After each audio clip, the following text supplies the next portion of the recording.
বন্ধুরা, আজকে আমরা চলে আসলাম এসেক্সের একটি কোস্টাল টাউন ক্ল্যাকটন অন সি। বিচের জন্য, স্টোনি বিচের জন্য বিখ্যাত। এখানে জলটা হলো নীল, খুব সুন্দর ফকফকা।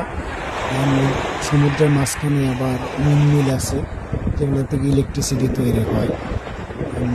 খুব সুন্দর পরিষ্কার পরিচ্ছন্ন বিচ। বিশেষ করে সামারে যখন টেম্পারেচার বাড়ে তখন এই, যেহেতু লন্ডনের কাছাকাছি হওয়াতে এগুলোতে অনেক লোকের ভিড় হয়। অনেকজন সমুদ্রে স্নান করতে যায় অ্যান্ড সমুদ্র ভ্রমণ করতে যায়।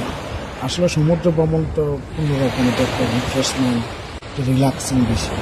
লন্ডন থেকে প্রায় 1 ঘন্টা 30 মিনিটের drive, 76 Miles. So not bad. Day ট্রিপের জন্য খুব সুন্দর জায়গা, খুব সুন্দর পরিবেশ। একটু ঠান্ডা ছিল, কারণ এপ্রিলে মোটামুটি সমুদ্রের তীরে টেম্পারেচার ম্যাক্সিমাম 12-13 হয়। বাতাস থাকার কারণে অনেক ঠান্ডা, বাট খুব চিলিং ওয়েদার, খুব খুব সুন্দর। ঠান্ডা হলো সূর্য থাকার কারণে অত ঠান্ডা লাগে না।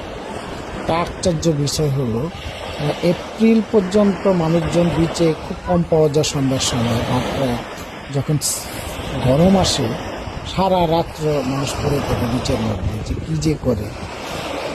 ধন্যবাদ ভিডিওটি দেখার জন্য। প্লিজ লাইক শেয়ার করবেন, আর কমেন্টস বক্সে কোনো সাজেশন থাকলে জানাবেন। ধন্যবাদ।